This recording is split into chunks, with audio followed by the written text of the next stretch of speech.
moment. I definitely feel like it's in the near future.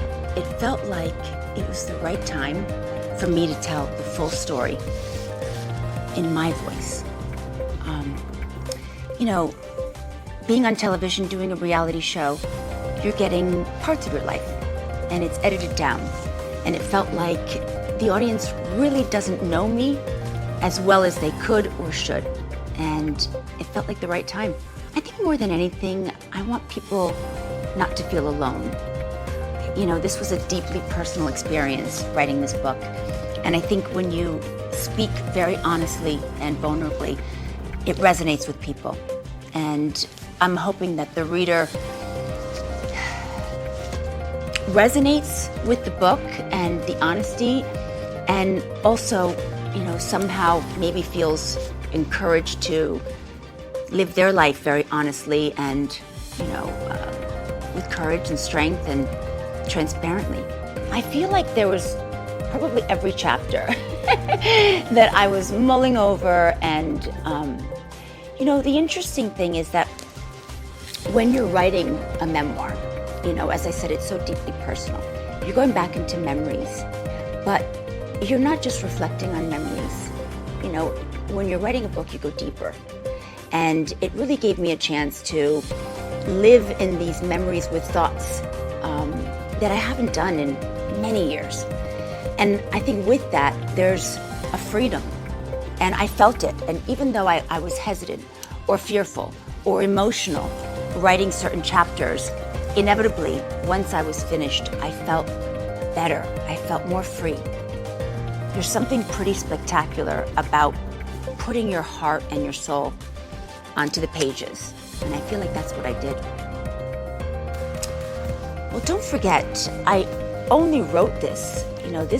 I was writing this during a very difficult time with him. But I made a promise to myself. If I was going to write a book, I was going to be very honest. And the truth is, when I'm talking about moments that were exactly as I described them, they weren't in moments where I was angry or resentful or hurt. And it didn't feel fair to tell a story that wasn't accurate. Even though here I am years later and going through an acrimonious divorce while I was writing this book, and it felt like a struggle, believe me, because not only you have to go back to these times that are reminiscent of very happy times, and then you think about your life where you are, and it's soul-crushing. But I felt like I needed to be true to the story, which was a promise I made to myself and to the reader, and I did it, and that's why I not only still hold all of the words that I said, but that is the truth, and that is the story. I do. And I think I've also realized, along with many other things while I was writing this book, I think you can have more than one soulmate. I really do. I don't feel any different than I did then. I think if anything, I'm more convinced of it. I have two incredible children that I could not even fathom not having them. And yes, PK very much felt like a soulmate. In fact, I would even say, 2 years ago, I would never, ever, ever have imagined that PK and I would not end up together. So, listen, life, has a way of throwing curveballs. And I think, as I touch upon in the book, resilience and navigating difficult, challenging moments in your life is part of the journey of life. And I think you come out stronger and better and wiser. And I'm sure it'll be the same with this journey as well. Things are definitely ever evolving. Unfortunately, we've had a theme of going forward one step and back 9. And I'm really hoping that moving forward, we can get into a nice rhythm where we can be reminded of what's really important, because that to me is the most important thing.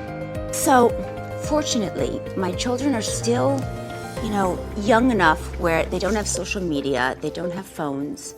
I'm one of those mothers that is, phone, and that's gonna come as late as I can probably push it. But, Jagger is now 12, and a lot of his friends have phones and social media. So I'm on the cusp.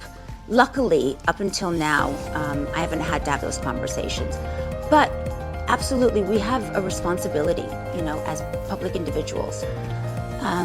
This is something that, again, I can only control, myself, what I do. I can't control what PK does. And I've reached a point where you have to just deal with whatever you have to deal with at any given day. And I know I love my children more than anything in this world. I will always be there to get through everything with them. So whatever lies ahead, we will get over it. We will get through it. I'd like to. When I was writing the book as well, I was thinking about that, It's really just a fine line, isn't it? Because my children, as they are now, they're 10 and 12.